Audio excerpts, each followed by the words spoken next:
The Alpha King did not sell Nivelle Gray as a bride. He sold her as someone neither kingdom would be required to bury. That was the first clause Lord Odrin read aloud at the ice gate, and it was the one that finally made the winter pass go silent. No burial claim, no pack mourning, no name owed to stone. Nivelle stood between two armies with iron around her throat and frost under her bare feet, listening as her life was translated into treaty language. She had expected the northern warlord's cold stare. She had even expected the southern nobles to look relieved when the unwanted Omega was carried out of their kingdom like spoiled meat. But no burial claim was different. That was not the selling of a body. That was the erasing of its ending. Behind her, the southern court gathered beneath black wolf banners rimmed with ice. Alpha King Aldric Voss stood at their front in a crown of silver antlers and winter-dark fur, his wolf shadow stretched long across the frozen ground. He looked carved from everything a king was supposed to be, strong enough to make armies kneel, cold enough to let one girl be used as peace. Lord Odrin Vane, first voice of the Silver-Crowned Council, held the treaty parchment in gloved hands.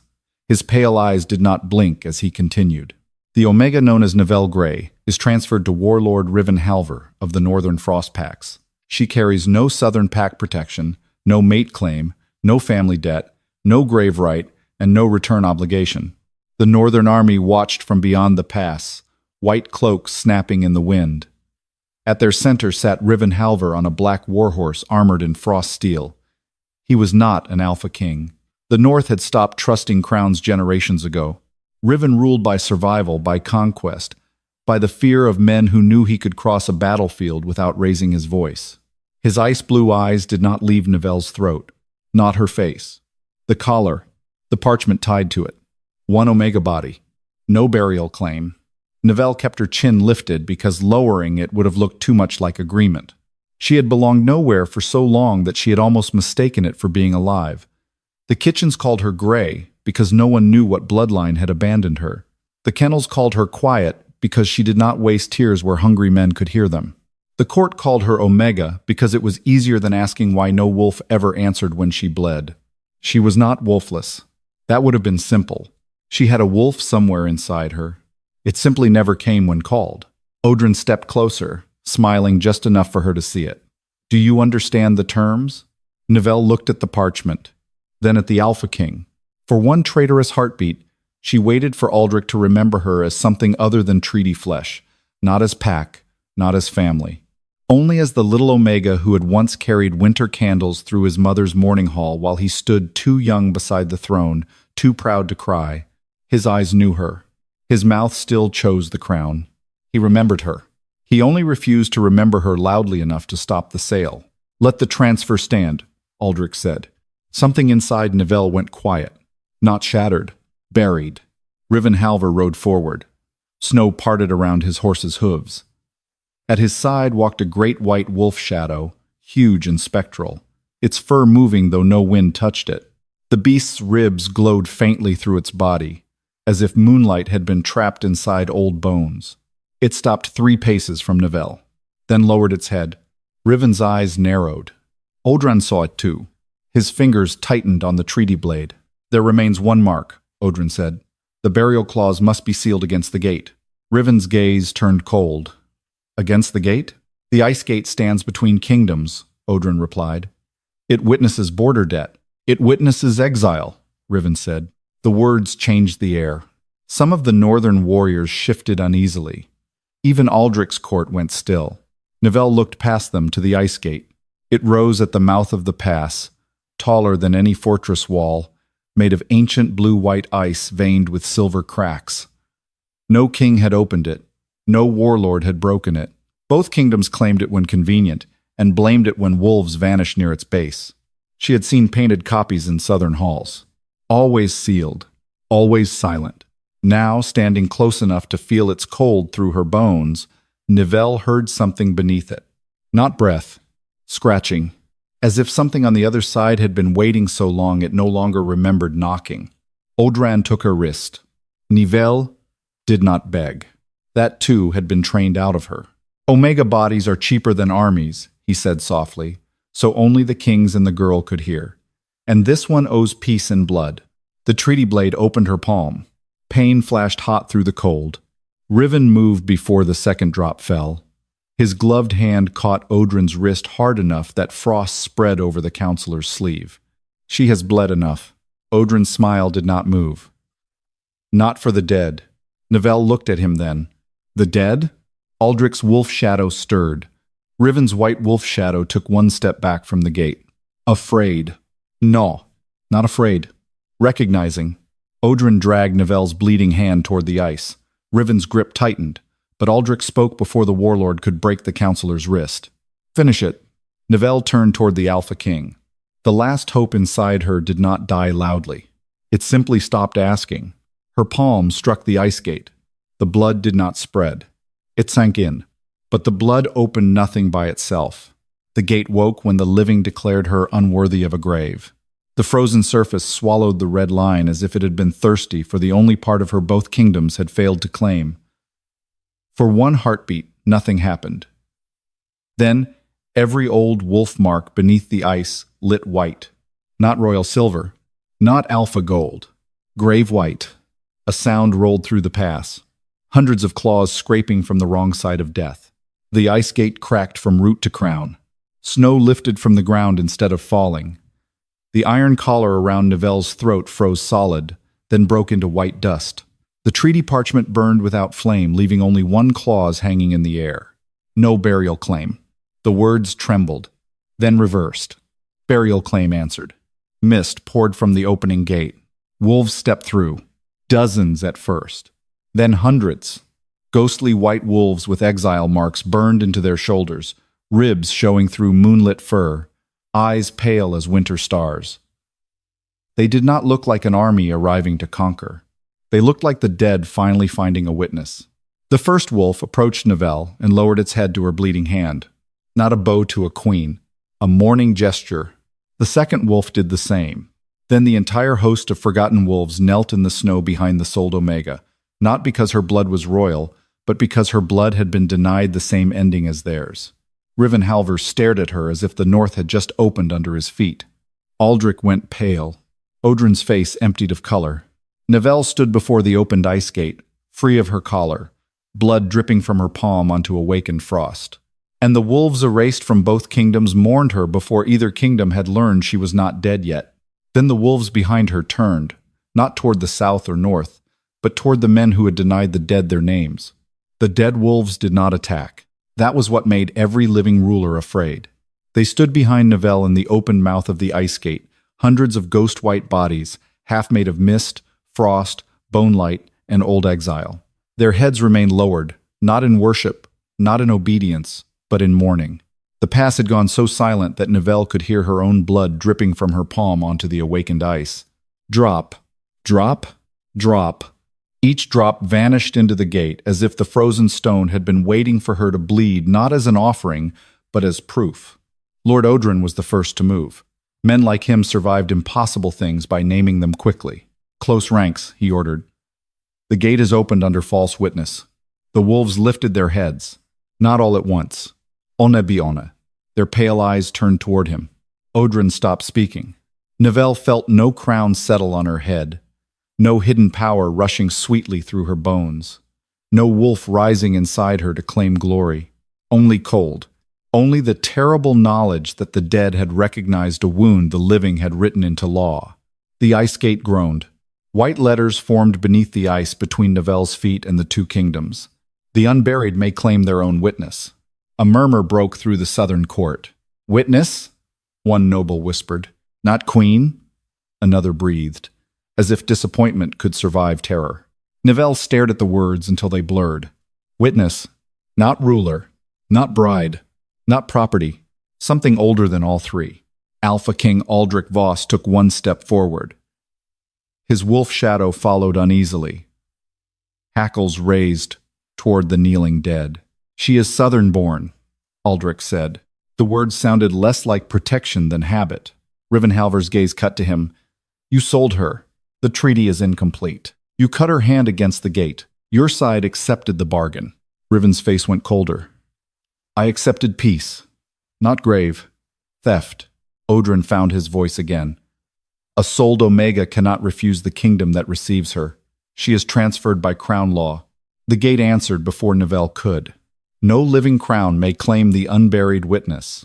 The words struck the pass like a bell buried under snow. Aldric went still.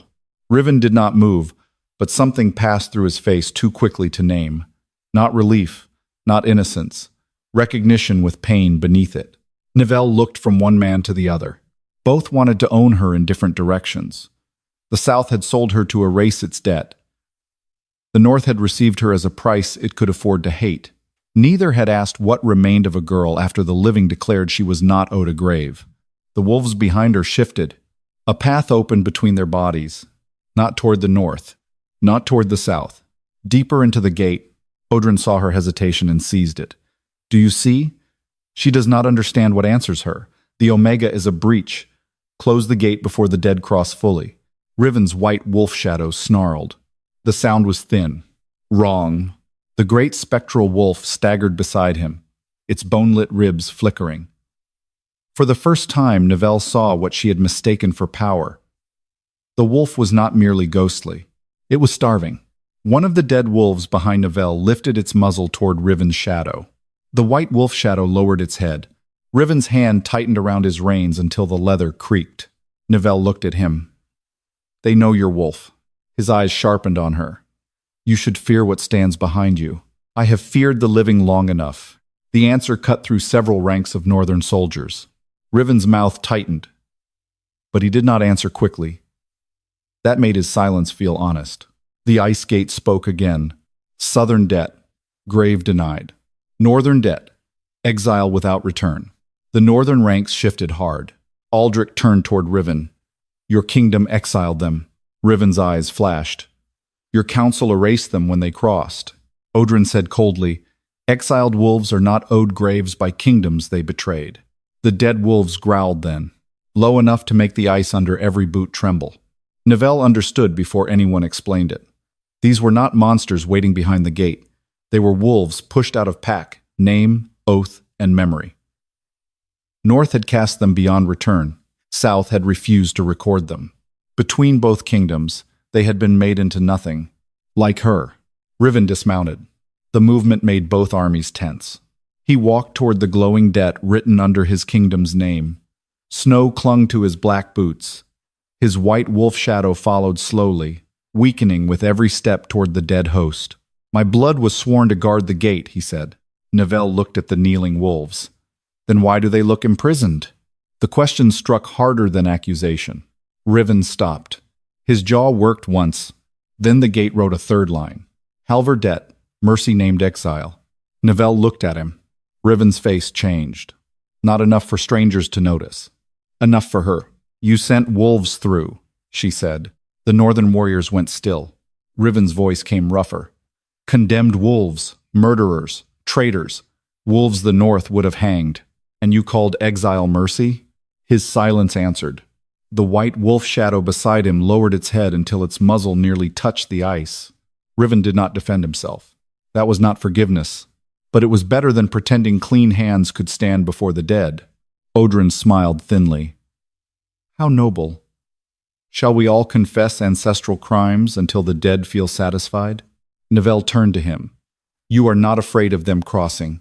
Oldrin's expression chilled. You are afraid they can count. The ice gate flared. One by one, exile marks on the dead wolves' shoulders began to burn with pale light. Nivelle saw old names appear above them for less than a breath before fading back into mist. Not titles. Not ranks. Namis. Oldrin stepped back. Aldric saw it. So did Riven. Nivelle finally understood the weight of the open path behind her. The dead were not offering her a throne. They were offering her the first choice she had ever been given in front of kings. Aldric's voice softened. Nivelle. She hated that he said her name now. He remembered her too late and too quietly. Riven's voice came from the other side, low and controlled. Come north. No one there will collar you again. Nivelle looked at him. But would they name the dead? His silence answered before he could. Oldrin moved suddenly, snatching the fallen treaty blade from the ice. Enough. If the witness is the breach, the witness can be sealed. He lunged toward her wounded hand. Riven moved. Aldric moved too. For once, Both reached for her. The gate rejected them both. White frost burst from the ground, throwing Aldric back toward the southern banners and stopping Riven behind a wall of grave white light. The treaty blade froze in Odrin's hand before it touched Nivelle, his fingers locked around the hilt, trapped. The ice gate wrote one sentence across the air between them. The witness chooses whether the dead are heard. All eyes turned to Nivelle.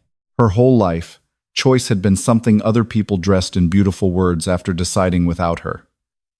Duty. Peace. Order. Survival. Now the dead waited. The living waited. 2 kingdoms waited. Nivelle lifted her bleeding hand. "I was sold without a grave," she said, voice shaking but clear. "I will not be claimed without a choice." The wolves behind her bowed their heads again. This time, the gesture was not mourning. It was permission. Nivelle turned toward the open path inside the gate. Mist parted, far beyond the kneeling wolves. Deeper in the frozen dark, something rose from the ice. Not a throne of gold, not a southern crown, not a northern war seat. A crown made of frozen burial stones. It was not shaped for a head. It was shaped like a circle of graves. Empty. Waiting. The ice gate wrote beneath it in grave white fire. "The third crown has no king. It has a witness." Then the words changed. "And the first testimony will be against the living who denied the dead their names." The crown of burial stones did not call Nivelle queen. It called her to count. The shape waited beyond the kneeling wolves, deep inside the ice gate, a circle of frozen grave markers rising from the mist. No jewels, no gold, no throne back, no seat. Each stone was narrow, old, and nameless, arranged in a ring large enough for a body to stand inside, but not high enough to lift anyone above another. Southern nobles whispered anyway. "Queen." The word passed through the pass like something hungry. The ice gate rejected it with a crack across the frozen ground. The whisper froze white in the air and shattered into dust before it could settle on Nivelle's skin. Nivelle flinched, not because the gate had hurt her, because some small, exhausted part of her had feared the whisper might become another collar. A crown was only a prettier ring if it sat where choice should have been. Riven Halvyr watched the broken word vanish. His ice-blue eyes moved from the ring of grave stones to Nivelle's bleeding hand. "Not a crown to rule," he said quietly. Nivelle looked at him. "Then what is it?" His jaw tightened. "Old law." Lord Odrin laughed once, though the sound was thin. "Old law is dead law." The dead wolves raised their heads. Odrin stopped laughing. Only one line formed on the inner stones, carved slowly by grave white frost. "The unburied cannot cross until the living return them as names." Nivelle stared at the words. Names. Not blood. Not rule. Not vengeance. Names. The ghostly wolves waited behind her, hundreds of pale bodies held at the edge of the gate, as if the world itself had forgotten how to let them enter. Their exile marks burned softly on their shoulders, but the marks were not enough. Marks were what kingdoms used when they did not want to say who had been harmed. Nivelle understood too well. The kitchens had called her Gray because no one knew what else to call her. The kennels had called her Quiet because that was easier than hearing her. The court had called her Omega because it made her small enough to sell. But none of those names had belonged to her. Aldric stepped forward again, slower this time. The grave white wall still held him back from reaching her. But his voice crossed it. "Nivelle, listen to me. If those wolves are named, every old exile case will reopen. Border crimes, war killings, council judgments. You do not know what that will do." She turned to him. "Do not offer me protection from a debt you helped create." His face tightened. Good. She wanted that to hurt. Riven's white wolf shadow staggered beside him. Its ribs flickered with pale light, and for one breath, Nivelle saw something trapped inside its chest. Not a wound, but a name. Shaped absence. Riven saw her looking. His face closed too late. "You know more than you said," she told him. A northern commander muttered, "Warlord." Riven silenced him with one lifted hand, but the hand was not steady. "My father kept a frost ledger," he said. "Names of wolves sent through the gate when hanging them would have caused rebellion. Mercy named exile," Nivelle said. He accepted it with a slight bow of his head. "Yes." "And Myra Gray?" "The name came from nowhere." "No, not nowhere.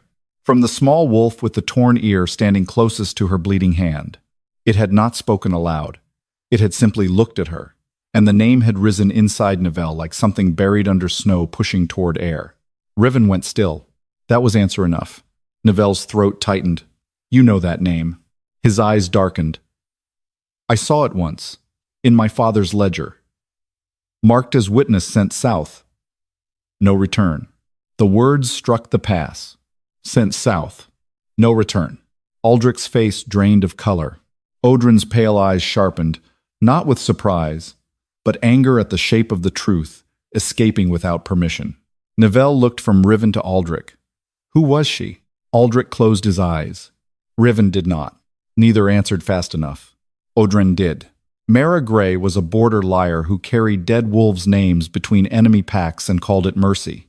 The small wolf with the torn ear growled. The sound was soft. It made the treaty blade in Oldrin's frozen hand crack down the middle. Riven looked at the counselor. You erased her. Oldrin's mouth tightened. We corrected a threat. Aldric's voice was low. She was not a liar. Nivelle turned toward him. Too fast. Aldric looked at her then, and the guilt in his face finally became too ugly to polish. She was your mother. The cold went out of the world. For a moment, Nivelle did not hear the armies, the wolves, the gate, or the wind. She heard only the word mother, spoken by a king who had remembered too late and too quietly. My mother abandoned me, she said. No, Aldric answered. She was taken before you were old enough to remember her. The third crown brightened one gravestone at a time. Nivelle's knees weakened, but she did not fall. Riven moved as if to steady her. The grave-white wall stopped him. Nivelle looked at him through it. No. He stopped before the wall had to force him again. That mattered. Only a little. But it did. Oldrin's voice cut in, colder now. We did not kill Nivelle Gray because she lied. We killed her because the dead believed her. The pass went silent. Even the wind seemed to stop. Aldrin looked at Nivelle as if she should be grateful for the explanation. A witness without a grave can testify forever. That is why we erased her ending. That is why we denied yours. Nivelle stared at him. There it was. Not prejudice, not superstition, fear. The living had not feared the dead because the dead were violent. They feared the dead because the dead remembered too accurately. The small wolf with the torn ear stepped forward and pressed its muzzle to the frost at Nivelle's feet. The gesture did not ask her to rule. It asked her to begin. Nivelle lifted her bleeding hand toward the circle of burial stones. Her voice shook, but the words did not. I returned Nivelle Gray to the record. The first gravestone carved itself with the name, Nivelle Gray. The small wolf stepped fully across the threshold, not as a beast now, as a memory with teeth.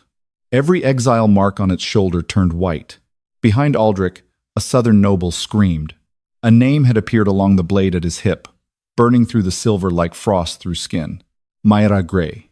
Then another name appeared on a council guard's shield. Then another across a northern commander's gauntlet. Old debts waking where old hands had carried them. Oldrin stumbled back. Riven looked at his white wolf shadow as the absence inside its chest flared. A name began to form there too. The third crown had begun counting, and it began with Gray. Nivelle Gray did not rise from the gate as a ghost. She rose as a record no kingdom could burn. Her name stayed carved into the first burial stone of the third crown, pale and sharp, while frost spread outward from it in thin white veins.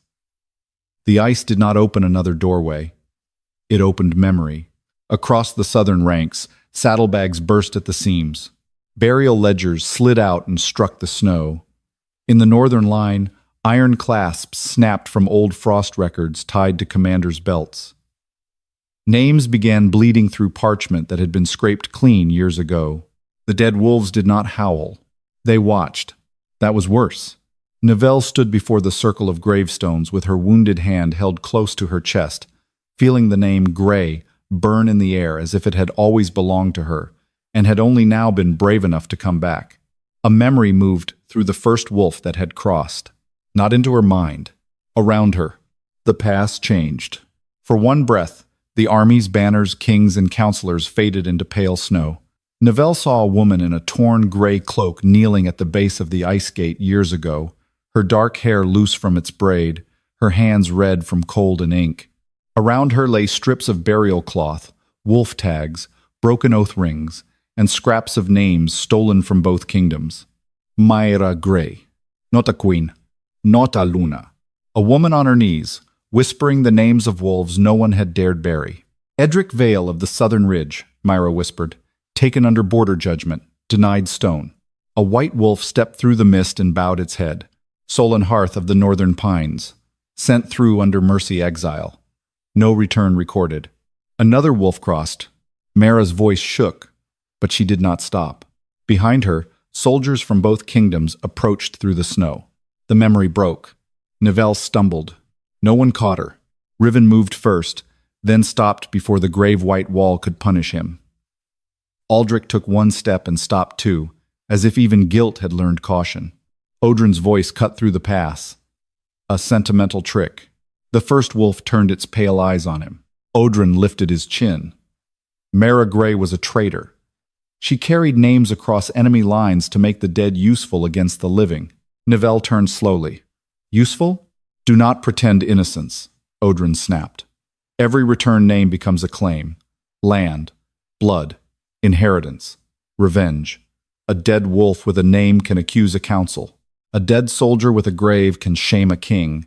Mara knew exactly what she was doing. She was returning what you stole. She was arming the dead. Riven's voice came low. Against whom? Odrin looked at him. Against anyone who wished to keep a kingdom standing. The frost records at Riven's side snapped open. Pages whipped violently, though no wind touched them. Northern names appeared across the paper in grave white lines. Some had been crossed out. Some had been marked mercy. Some had been reduced to numbers. Riven stared at them as if a blade had opened under his ribs. Nivelle saw one page turn by itself. At the top was Nivelle Gray. Not Southern prisoner.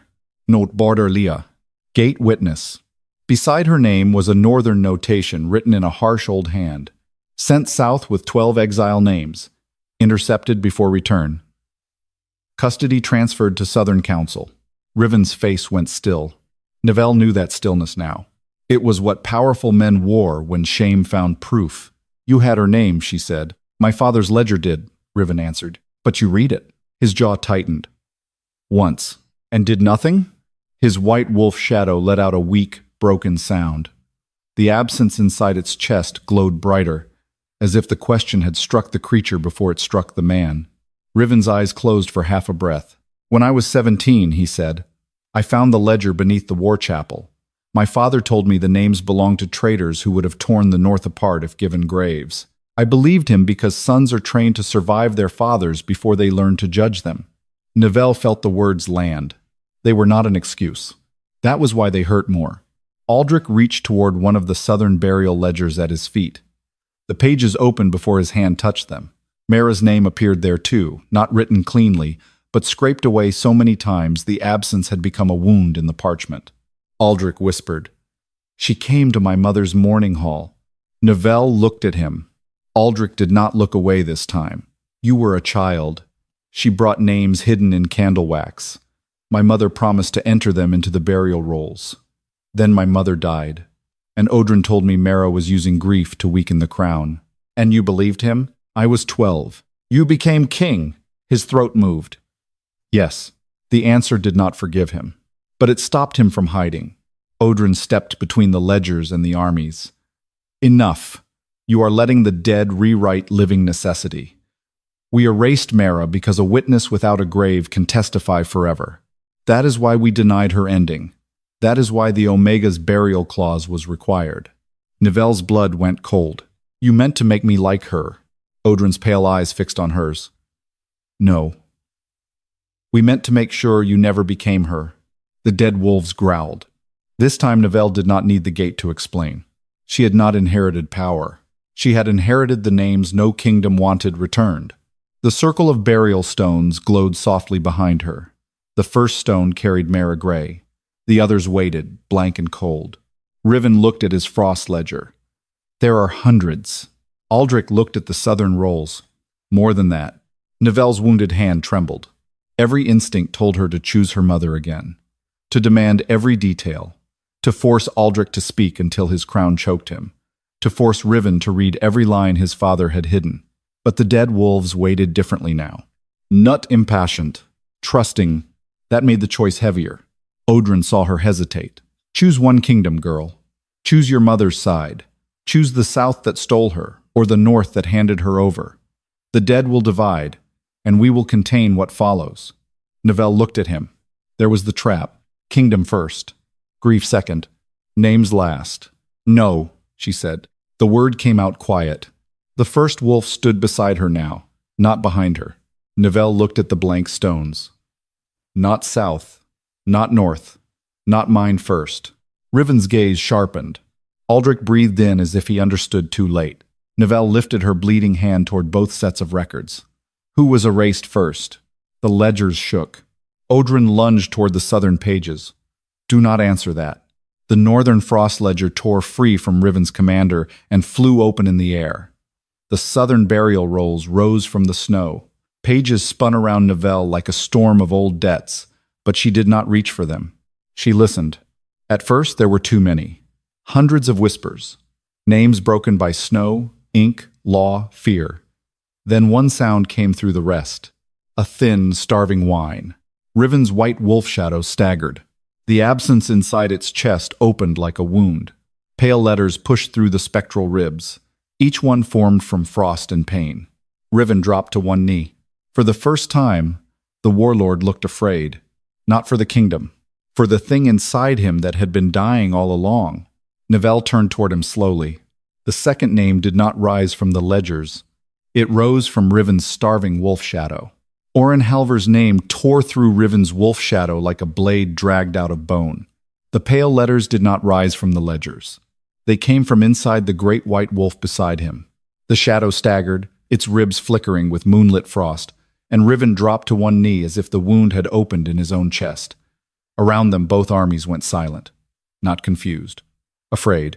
Nivelle stared at the name burning inside the spectral wolf. Orin Halvyr. Aldric's face tightened. Halvyr? Odrin's mouth curved.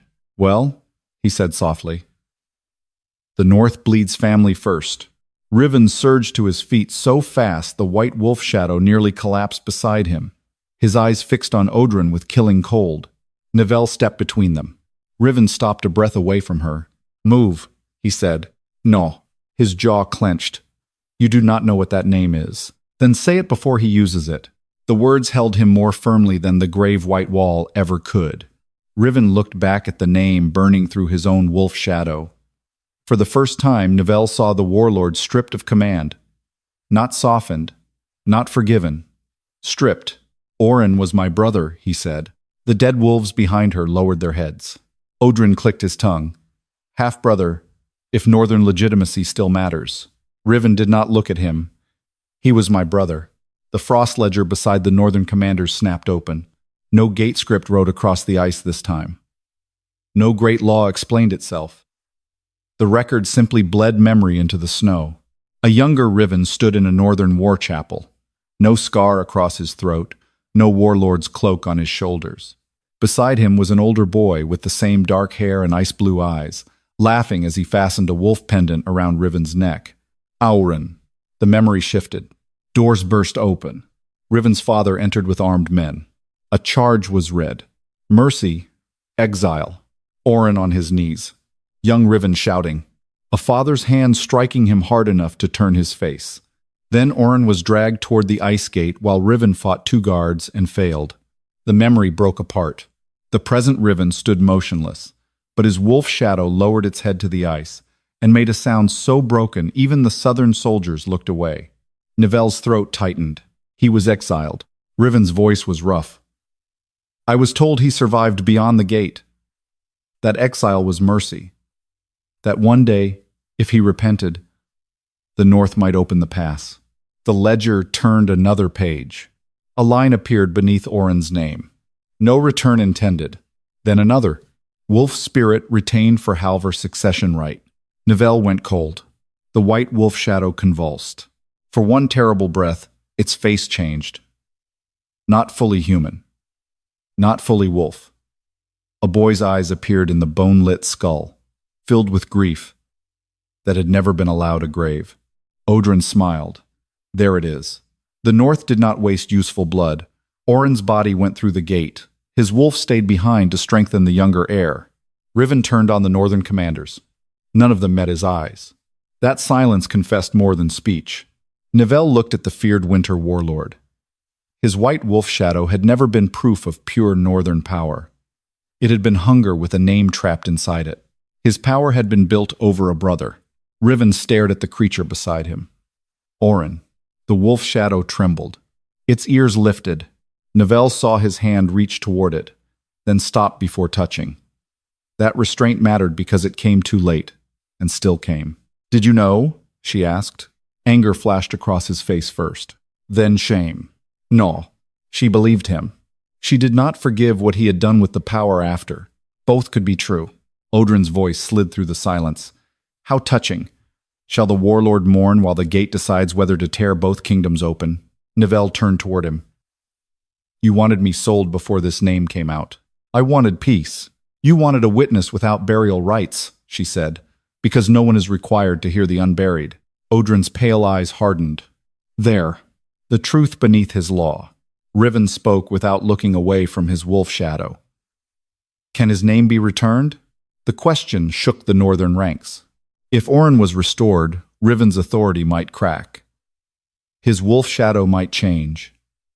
His army would know their warlord had been strengthened by a stolen spirit. Nivelle looked at the third crown's waiting stones. Nivelle Gray had been first. Orin Halvyr came next, because his erasure had been older than many of the wolves behind her. Not south, not north. Orda. Truth had an order even grief wanted to break. Odrin snapped. If you return that name, the northern army fractures. Riven's voice cut through him. Let it. The past froze around those words. Nivelle looked at him. He was pale, furious, and shaking, but he did not step away from the cost. Do you understand what you may lose? She asked. Riven looked at the white wolf shadow. No, I am only beginning to understand what I was given. Nivelle felt something sharp move through her. Not trust. Not love. The first dangerous edge of respect. She turned to the circle of burial stones. I return Orin Halvyr to the record. The second stone carved itself with his name. Orin Halvyr. The white wolf shadow split open with a burst of pale light. Riven dropped to one knee again. This time he did not fight it. The spectral wolf tore away from his body by inches, half remaining with him, half reaching toward the ice gate. The stolen name became a doorway inside its chest. For a moment, a young man stood where the wolf had been. Pale, translucent, bearing Riven's eyes and a warmer mouth. Orin looked at his brother. Riven could not speak. Orin lifted one hand toward him. Then the gate wind pulled him back into wolf-light. But the shadow did not return to Riven as it had been. It stood between him and the dead host now. No longer starving. No longer fully obedient. The first two stones of the third crown flared together. Nivelle Gray. Orin Halvyr. The snow beneath Nivelle's feet cracked toward the southern court, then toward the northern ranks, then toward Odrin. The returned names had not freed the dead. They had opened testimony. Every erased record in the past turned its face toward the living, and the first accusation rose from the ice in Nivelle Gray's voice. Nivelle Gray's voice did not sound like a ghost. It sounded like a woman who had been interrupted for years. The ice carried it through the pass, low and clear, neither soft nor cruel. Nivelle had imagined, without meaning to, that her mother's voice would break her, that it would sound like lullabies she could not remember, like hands she had been too young to hold, like the life stolen from her before she knew it had ever been hers. Instead, Nivelle Gray sounded tired. Tired of being buried without a grave. Tired of watching men call fear law. The first theft, Mara said, was not land. The southern ledgers trembled open in the snow. The northern frost records answered. Riven's newly changed wolf shadow stood between him and the dead host, no longer starving but not free either. The name Orin Halvyr still glowed faintly through its ribs. Riven had not risen from one knee. He looked as if standing too quickly might make him a liar. Aldric stood behind the grave-white wall, pale beneath his crown. Odrin was the only one who still looked offended instead of afraid. This is unlawful testimony, he said. The dead cannot accuse the living without a recognized burial line. Nivelle turned toward him. You denied them burial lines. That is precisely why they cannot testify. The words were so clean, so perfectly circular, that for one moment Nivelle understood how kingdoms could become cruel without ever raising their voices. Mara's voice moved again. The first theft was return. One of the dead wolves stepped forward, then another. They did not cross the threshold fully. They only stood close enough for their exile marks to glow. Nivelle saw images in the frost. Wolves pushed through the ice gate under northern sentence, their names cut from pack rolls before the gate closed behind them. Then southern scribes receiving border notices and scraping those same names from burial lists, not because the dead were unknown, but because known dead could demand answers. North called it exile. South called it non-claim. Together they had made disappearance. Aldric's voice was hoarse. "I did not know it was that old."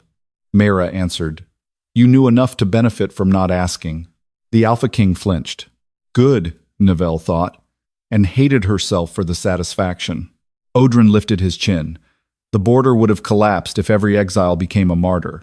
Wolves were vanishing into rebel packs, moon cults, frost raiders. We protected the living from dead unrest. Mara's voice sharpened for the first time. You protected crowns from memory. The first burial stone flared beneath her name. Nivelle Gray. A brief vision opened in the snow. Mara standing in a southern archive chamber, younger than Nivelle had expected, her hands bound but her chin lifted. Odrin stood before her, not as old as now, but already cold-eyed. Beside him was a boy with a silver antler crown too heavy for his head. Aldric, 12 years old, watching. Mara held a bundle of wolf tags in both hands. "These are names," she said in the memory, "not weapons." Odrin replied, "A name becomes a weapon when spoken against a throne." Young Aldric said nothing. Nivelle stared at the boy in the frost. He looked frightened. He still said nothing. The memory broke before she could decide whether that made it worse. Aldric's face had gone rigid. "I remember that chamber." Nivelle looked at him. "You remember her?" "Yes. And you still let them call me no burial claim." His mouth opened. No answer came. Riven rose slowly at last. His wolf shadow rose with him, but the creature no longer moved like a possession. It watched him as much as it followed him. "My father's ledger," Riven said, voice low, "has the other half." The northern commanders stiffened. Riven held out his hand. No one moved. His gaze cut across them. Now, an older commander, gray-bearded and shaking, removed a black-bound frost ledger from beneath his cloak and gave it to him with both hands. Riven opened it. The pages cracked with cold. Oren's name glowed on one page. Mara's on another. Then a third entry brightened. Joint border accord. Unnamed dead to remain unnamed. Witness carriers to be redirected, silenced, or rendered unclaimable. Nivelle's stomach turned. "Witness carriers?" she whispered. Mara's voice softened. Not gently, honestly. Those who could carry names across the gate. Odrin snapped. Women like Mara manipulated grief. They wandered between battlefields and called themselves mercy. Because no one else would carry the dead home, Nivelle said. The words came before fear could stop them. The dead wolves behind her lowered their heads. Not to praise her. To agree. Riven looked at Odrin. Rendered unclaimable means burial denial. It means legal containment, Odrin said. Aldric's gaze moved slowly to Nivelle's wrist, where peace property still burned beneath the broken treaty scar. Nivelle saw him understand. No burial claim had not been added because she was worthless. It had been added because she was dangerous if she became heard. Her hand shook. She had not inherited power, Mara said through the ice. She inherited the names no kingdom wanted, returned. Nivelle closed her eyes. The sentence did not crown her. It burdened her. That was worse and truer. Odrin moved suddenly. He tore a page from the southern ledger and thrust it toward the frozen treaty blades still locked in his hand. Then let the record show the girl is contaminated testimony. Daughter of an unlawful witness. Sold under emergency peace authority. Transfer valid. Burial denial valid. The page caught grave white fire. For one heartbeat, Nivelle thought the fire would burn it away. Instead, the page became clear. The words Odrin had hidden beneath the treaty rose through the parchment. Execute before gate contact if transfer fails. The pass went silent. Riven's voice was deadly. You planned to kill her. Odrin did not deny it. She was never meant to reach the gate alive if the bargain broke. Aldric turned on him. That was not in the council terms. Odrin's eyes cut to his king. You signed the peace order. I signed the sale. You signed the outcome. There it was again. A king's clean hand. A counselor's dirty knife. A girl between them, bleeding because both found the arrangement useful. Nivelle's breath shortened. Riven stepped toward her, then stopped before the grave white wall. This time, he did not look angry at being blocked. He looked like he understood why the dead did not yet trust him. Nivelle, Aldric said. She turned slowly. His voice broke around her name. I did not know they meant to kill you. You knew they meant to erase me. He could not answer. Mara's voice returned, colder now. The first testimony is not against the man who held the blade. Odrin went still. Aldric did too. Nivelle felt the truth before it arrived. The dead did not count guilt the way courts did. They did not begin with the hand. They began with the authority that allowed the hand to move. The snow between Nivelle and the southern court split open in a long pale line. A southern burial roll rose from beneath Aldric's boots. It opened by itself. At the top was Mara Gray's restored name. Below it, another line appeared, carved in frost. Witness erased under crown silence. Nivelle looked at Aldric. He looked back at her, and for the first time since the sale, he looked less like a king than a man standing at the edge of his own judgment. Mara Gray spoke through the ice gate one final time. The first living name in my testimony is not Odrin Vane. The burial roll turned toward the Alpha King. It is Aldric Voss. The southern burial roll turned toward Aldric Voss. Not like a blade. Like a door he had spent years refusing to open. Frost climbed the parchment from Mara Gray's restored name to the line beneath it. Witness erased under crown silence. Aldric's silver-gray wolf shadow recoiled behind him. Not from danger, from recognition. The beast lowered its head, as if it had known the truth longer than the king had allowed himself to hear. The southern court did not move. No noble wished to stand too close to a king whose name had just been called by the dead. Odrin stepped forward. This is unlawful. A dead witness cannot place a reigning alpha under testimony without council recognition. Nivelle looked at him. You denied her a grave. Exactly, Odrin snapped. Therefore she has no standing. The dead wolves growled behind her. Nivelle's voice turned cold. You keep making circles out of wounds and calling them law. For one breath, Odrin had no answer. Aldric did. I was a child when Mara came to the mourning hall. Nivelle turned to him. His voice had lost its crowned sharpness. My mother had just died. Mara brought names hidden in candle wax. She said the dead could not rest, while both kingdoms pretended exile was the same as ending. My mother promised to enter them into the burial rolls. And after your mother died? Nivelle asked. Odrin told me Mara was using grief to weaken the crown. Odrin's eyes flashed. Your Majesty. No, Aldric said. Let the dead hear it. The court went rigid. A king confessing frightened nobles more than wolves. I believed him, Aldric continued. I wanted the court to stop whispering that my mother's softness had weakened the throne. So when they struck Mara's name from the rolls, I stayed silent. Nivelle's wounded hand curled. You were a child. His eyes lifted. Yes, and then you grew older. The words hit clean. Aldric flinched because he could not hide behind childhood forever. Riven watched from beyond the grave white wall, his changed wolf shadow standing beside him with Orin's name still glowing faintly through its ribs. He did not look clean either. He looked like a man waiting for his own wound to be read. Aldric looked down. When I was crowned, Odrin brought me the old border files. He said some names had to stay missing to preserve peace. Nivelle's throat tightened. Mara's name? Yes. My name? He closed his eyes. That was answer enough. Yes. Snow shifted under Nivelle's feet. Not breaking. Listening. Aldric opened his eyes. I knew you were hers. The southern court drew in a collective breath. Nivelle went still. All those years, all those corridors, all those times she had carried trays past him, slept under stairs, swallowed hunger, and lowered her eyes because nameless girls learn not to expect notice.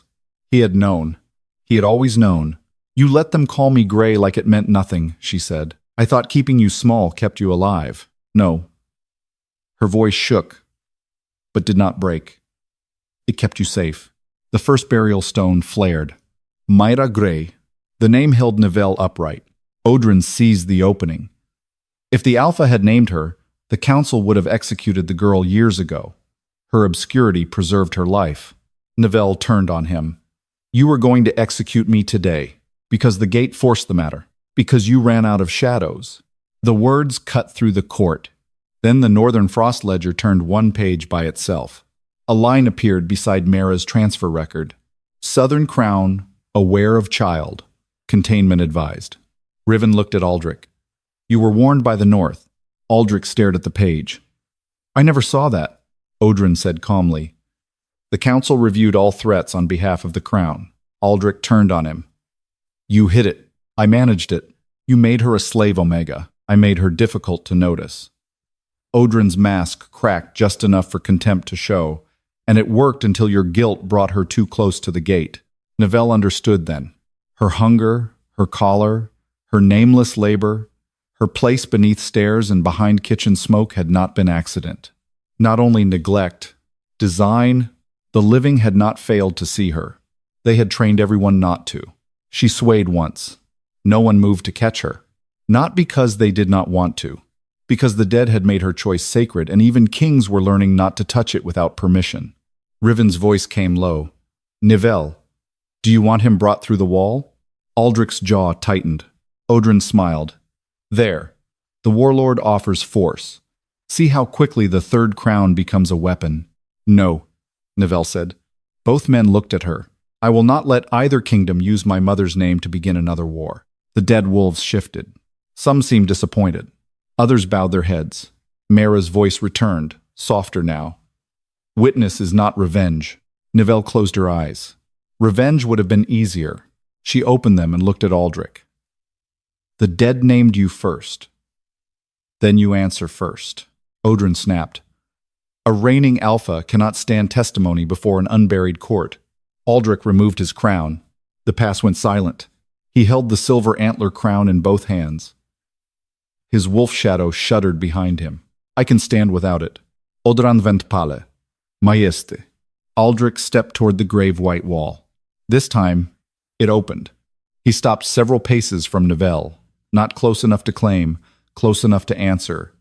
Then he lowered the crown onto the ice between them. I knew your mother's name, he said.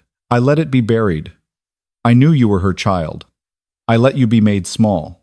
Today I let the council sell you because peace was easier to carry than truth. The burial roll burned brighter. Nivelle's throat tightened. She had wanted confession. She had not known confession could feel so empty. What do you offer? She asked. The burial denial clause is void. Your name is restored to the southern rolls. Mara's name is restored. Every witness file sealed under my silence will be opened. Oldrin surged forward. You will collapse the crown. Aldric looked at him. Then the crown should have stood somewhere cleaner. For one breath, Nivelle almost believed him. Then she remembered the collar.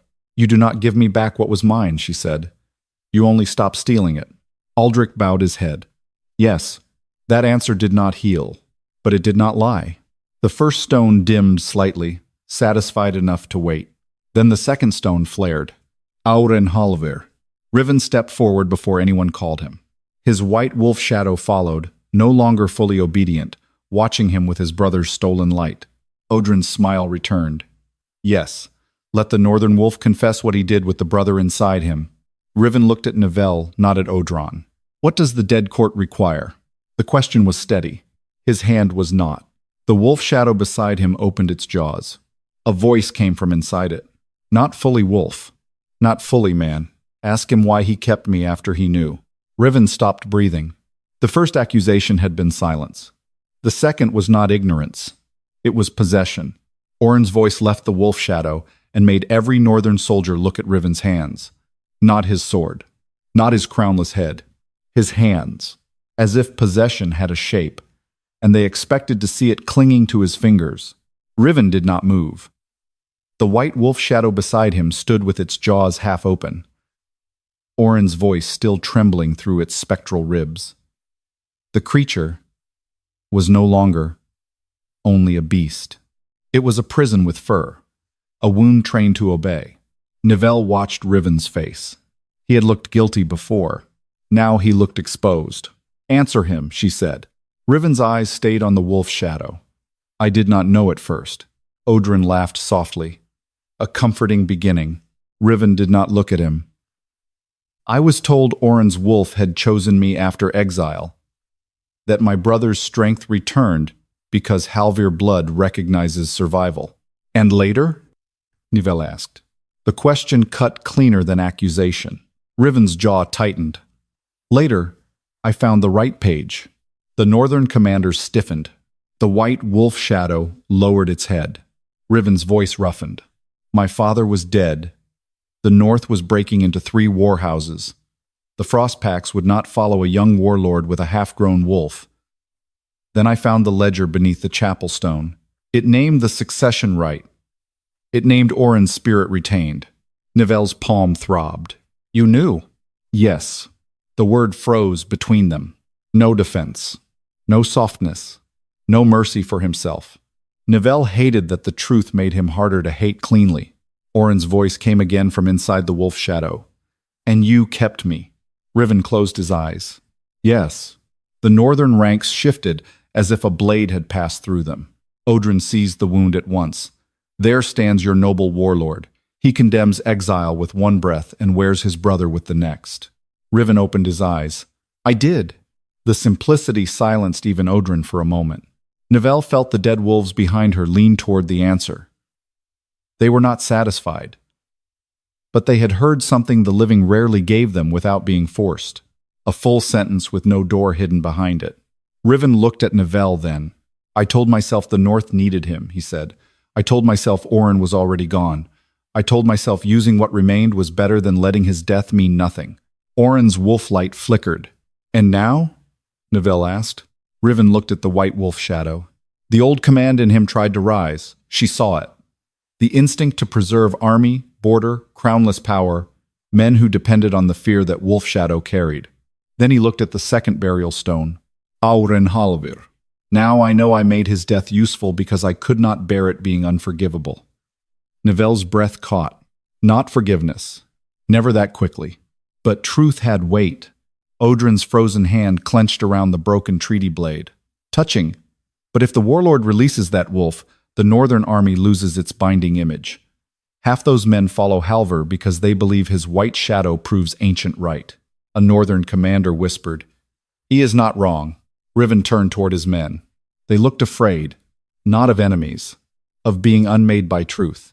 For one moment, Nivelle saw what ruling cost when it had been built on a lie. If Riven let Orin go, the North might fracture. If he kept him, every word he had spoken before the dead would rot in his mouth. Orin's voice softened. "Brother." Riven flinched. Nivelle looked at him. "What does the dead court require?" He looked back at her. "You tell me." "No." Her voice sharpened. "Do not make me carry your choice." The words struck him visibly. Good. Everyone wanted to hand her their impossible burdens now that the gate had named her witness. But a witness was not a basket for kings. Riven bowed his head once. "Then I know." He removed the wolf pendant from his throat. The northern soldiers recoiled. It was a small thing, old silver, scratched from years against armor. But when Riven broke the chain, the white wolf shadow staggered as if the pendant had been the last nail holding the stolen spirit in place. Riven held the pendant out toward the second stone. "My brother's wolf is not my proof," he said. "My command is not his grave. My survival does not purchase his silence." Orin's name burned brighter. The wolf shadow split down the center with pale fire. Riven dropped to both knees. Nivelle stepped forward on instinct, then stopped herself. He had to fall without being made helpless by another person's pity. The white wolf pulled away from him. This time, it did not tear. It emerged. Orin stood within the wolf light, not solid, not living, but whole enough to look at his brother with a face grief could finally recognize. Riven's mouth opened. Nothing came. Orin touched the broken pendant. It turned white in Riven's hand. Then Orin looked past him to the northern ranks. "Do not follow a stolen shadow and call it loyalty." Several soldiers lowered their eyes. One knelt, then another, not to Riven, to the name on the stone. Riven saw it. Pain moved across his face, but he did not stop them. The white wolf light withdrew from his body completely. For one breath, Riven Halvyr had no great spectral beast beside him, no ancient northern proof, no white war shadow to make men obey. Only a smaller wolf shape remained close to his feet. Dark gray, thin, half-starved. His own. The northern army stared. Odrin smiled slowly. There is the truth of the Frost Warlord. Not a winter beast, a man with a weak wolf hiding behind his brother. Riven's commanders looked shaken. Nivelle looked at the small gray wolf. It did not lower its head. It stood trembling, but it stood. Nivelle felt something move inside her ribs. A soundless answer. Not her wolf rising. Not yet. A recognition of another creature that had survived being buried under someone else's name. Riven reached one hand toward his own wolf. It stepped back. The rejection cut him harder than Odrin's words. Nivelle's voice came quiet. You cannot demand it trust you because you finally told the truth. Riven nodded once. I know. Orin's spirit turned toward the ice gate. The dead wolves parted for him. But before he crossed, he looked at Nivelle. Third witness, he said. Nivelle stiffened. I am not third anything. Orin's mouth curved sadly. Not crown. Count. Then his wolf light passed into the gate. The second stone dimmed, satisfied enough to wait. But the snow did not calm. The records around Nivelle began turning faster. Southern rolls, northern ledgers, broken treaty pages. Names rose in pale spirals, too many to speak, too many to choose. Odrin saw the danger and stepped forward. Without order, the dead will drown her. She cannot count them. She cannot carry them. She is an omega with a borrowed wound. Nivelle wanted to deny him, but the names pressed closer. Her breath shortened. Myra, Orin, hundreds more pushing against her skull like wolves against ice. Then Riven's small gray wolf lifted its head and looked at her. Not obedient. Not claimed. Warning. Nivelle looked down at her own chest. For the first time, she felt her silent wolf move, not rising from inside her body, answering from under the snow beneath her feet. The record stopped turning. The dead wolves went still. And from below the third crown, something scratched upward toward Nivelle's name. The snow under Nivelle's feet began to move like something buried had finally found the underside of the world. Not breaking, scratching. A thin line opened beneath the circle of gravestones running toward her bare toes. The dead wolves went utterly still. The living armies fell silent around them. Even Odrin stopped smiling. Nivelle looked down. A small shape pushed against the ice from below. Not a hand, a puff. Her breath caught. For years, she had believed her wolf simply refused to come. The court had called her weak for it. The kennels had laughed when no scent rose around her during moon fever. Healers had pressed silver to her wrist and said there was nothing answering in the blood. But something was answering now. From beneath the third crown. From under the place where the unburied waited.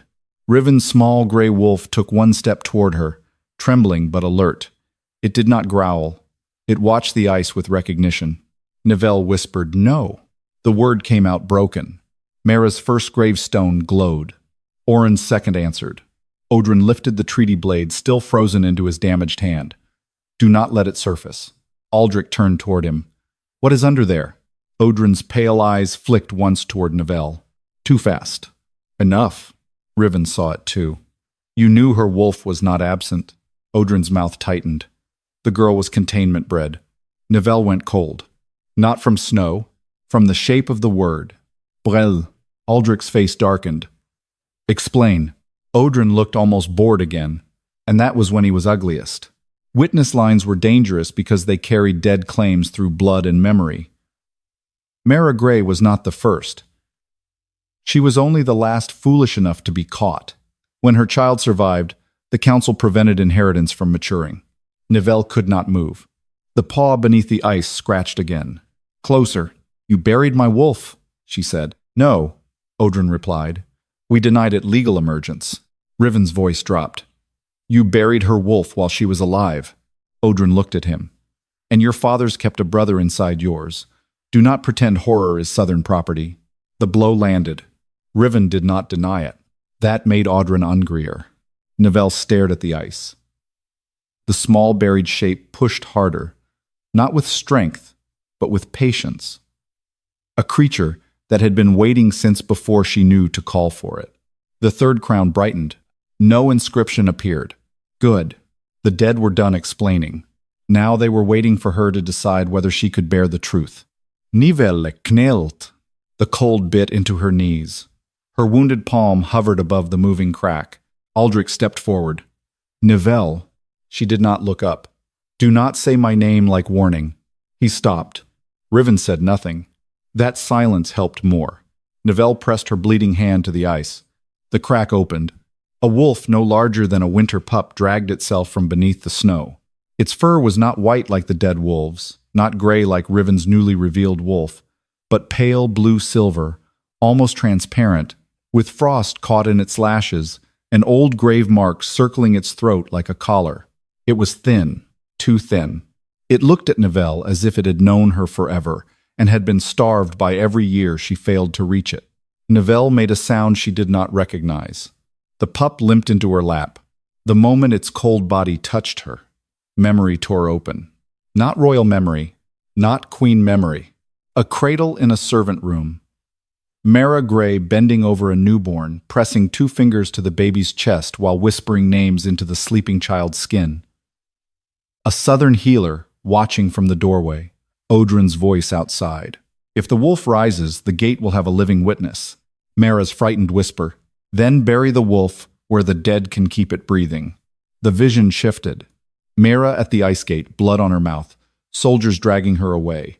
Her hand pressed to the frozen ground one last time.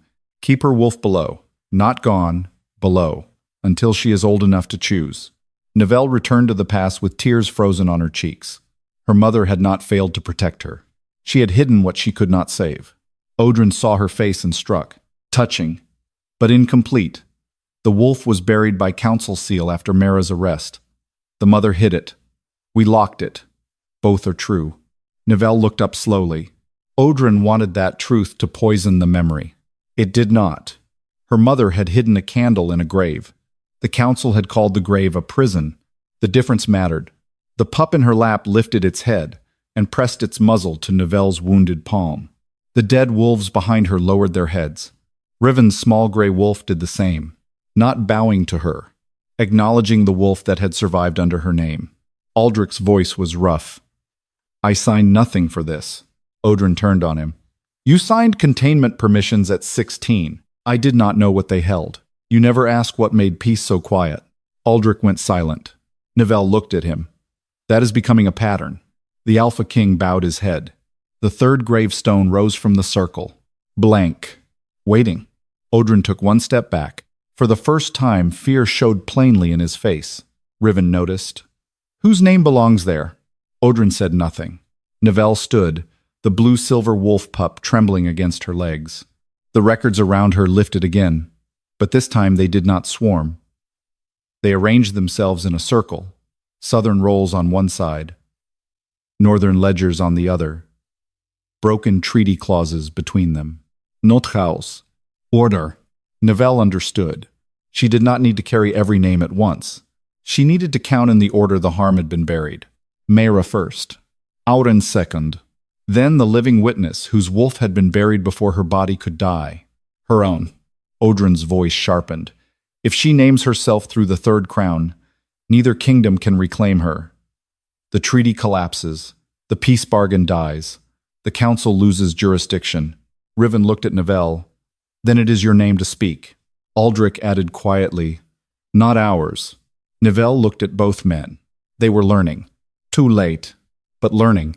Her throat tightened as she faced the blank stone. All her life, Gray had been used as absence, a label for a girl without father, without mother, without pack, without burial rites. But Mara had carried Gray as witness. The dead had returned it as record. Nivelle would not let the living shrink it again. She lifted her chin. I returned Nivelle Gray to the record. The third stone carved itself. Nivelle Gray. The wolf pup at her feet changed. It grew in a rush of frost and moonlight, no longer starved, no longer buried, rising into a slender blue-silver wolf with grave marks glowing around its throat. It stood beside her, not inside her, not above her, not commanding her body. Beside her. Odrin staggered back. No. The third crown's circle flared. The dead wolves raised their heads. A path of ice opened behind Nivelle, leading deeper into the gate, where countless names waited in the dark. Then Myra Gray's voice returned, closer than before. The witness has named herself. The blue-silver wolf bared its teeth, and now the witness may name who buried her. The blue-silver wolf did not lunge at Audran. It looked at him. That was worse. Its grave-marked throat glowed beside Nivelle's wounded hand, and the entire pass seemed to wait for the answer she would give. The dead wolves behind her stood silent. The living armies barely breathed.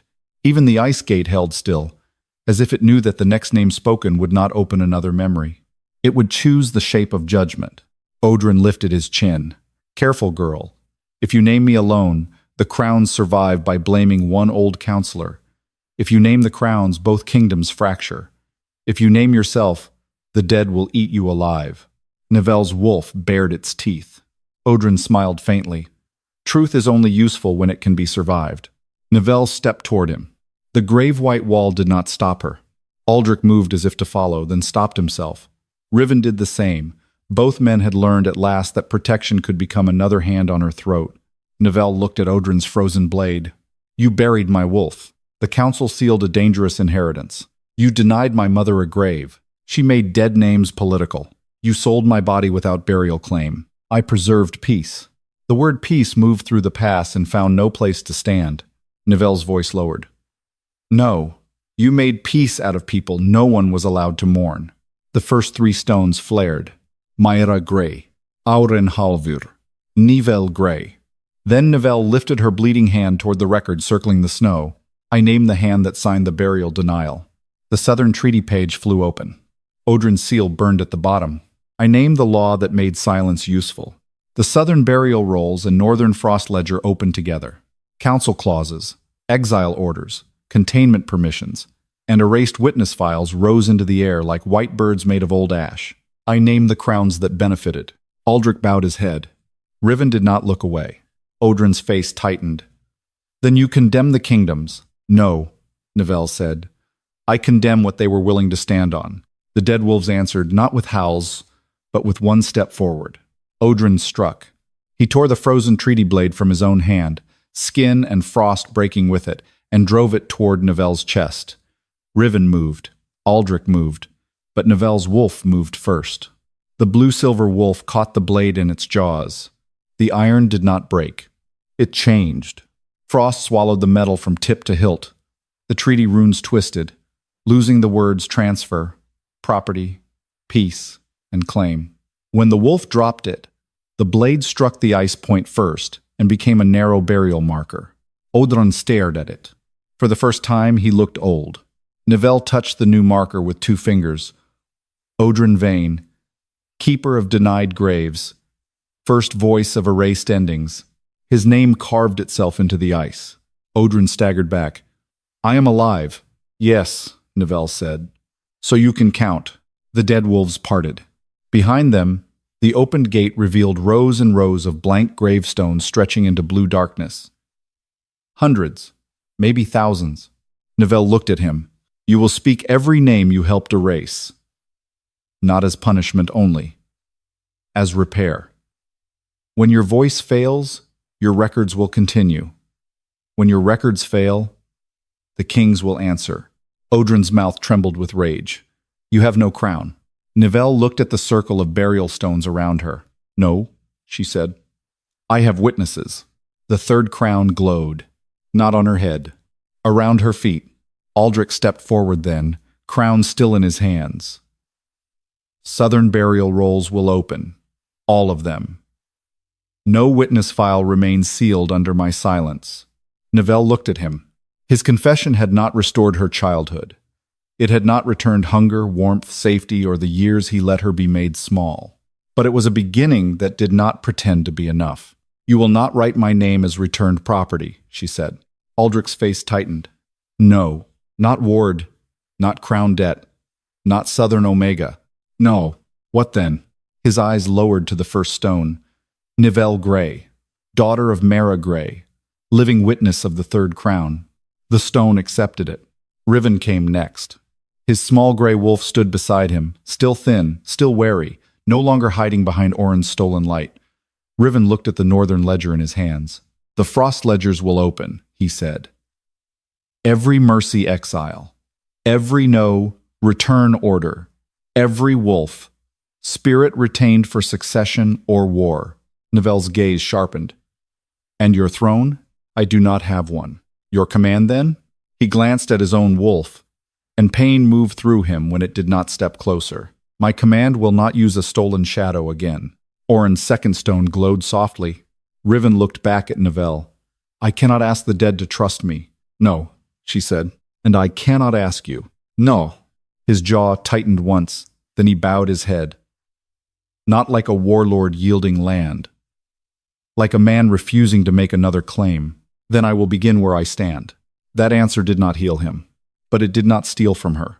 The ice gate wind softened. The dead wolves began moving, one by one, not into the south, not into the north, but toward the circle of stones.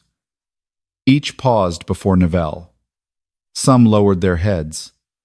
Some only looked at her. None bowed like subjects. They came as names waiting to be heard. Nivelle's wolf pressed its shoulder against her leg. The warmth of it nearly broke her. All her life, she had thought her wolf had abandoned her.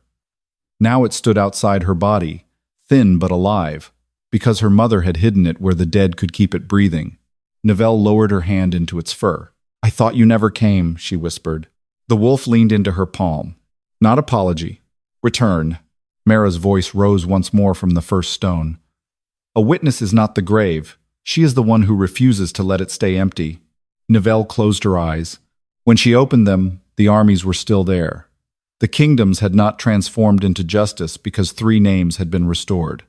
Aldric still had a crown to answer for. Riven still had a warlord's history to break open. Oldrin still breathed.